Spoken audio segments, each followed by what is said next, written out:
انسان کے فکر، اس کی سوچ، اس کے نقطۂ نظر، اس کے ظرف علمی میں انتہائی وسعت پیدا ہوتی ہے،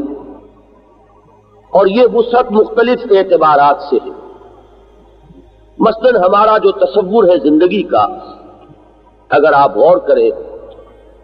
ایک ایسا شخص کہ جو آخرت سے واقف نہیں ہے، وہ زندگی کو ناپتا ہے اسی سالوں اور مہینوں سے، 30، 40، 50، 60، 70 سال، یہ کل زندگی ہے۔ جب زندگی کا تصور یہ ہے تو اس چھوٹے سے پیمانے میں چھوٹی چیزیں جو ہے وہ بہت بڑی نظر آنے لگتی ہیں، یہاں کی چھوٹی چھوٹی لذتیں بڑی اہم محسوس ہوتی ہیں، یہاں کی چھوٹی چھوٹی تکالیف،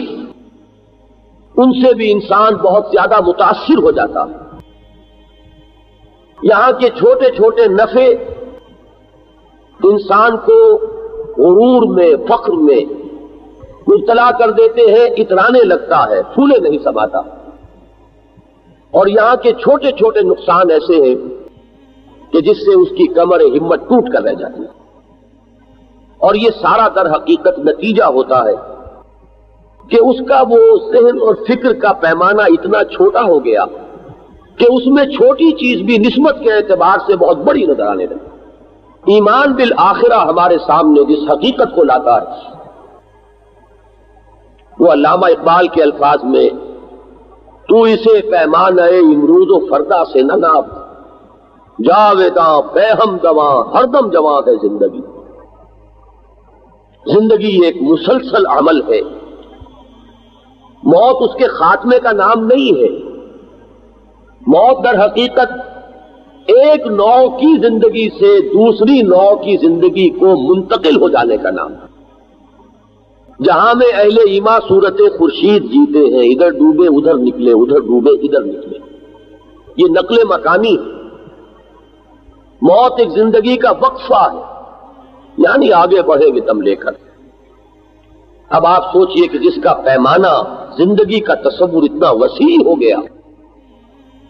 اس کا ایک لازمی نتیجہ یہ نکلے گا کہ یہاں کی بڑی بڑی کلفتیں بھی ہیچ نظر آئیں گی، یہاں کی بڑی بڑی مصیبتیں بھی بہت معمولی محسوس ہوں گی، یہاں کی منفعتیں، یہاں کے گینز بڑے حقیر سے نظر آئیں گے، یہاں کے نقصانات، یہاں کے لاسز، ان سے بھی انسان متاثر نہیں ہوگا، اس لیے کہ اس بڑے کانٹیکسٹ میں، بڑے پس منظر میں یہ چیزیں چھوٹی ہو جائیں گی، جبکہ ایک چھوٹے پس منظر میں چھوٹی چیز بھی بڑی نظر آتی ہے۔ یہ ہے وہ چیز جس کا نتیجہ یہ نکلتا ہے کہ اس دنیا میں انسان اسے جن حوادث سے، جن حادثوں سے دوچار ہونا پڑتا ہے، کون انسان ہے جس کی زندگی میں ایسے واقعات نہ ہوتے ہو؟ کسی عزیز کا انتقال ہو گیا، کوئی اور تکلیف اچانک انسان پر آ پڑی، کسی فوری سے نقصان سے سابقہ پیش آ گیا، کوئی موقع تھا بہت اچھا وہ ہاتھ سے نکل گیا۔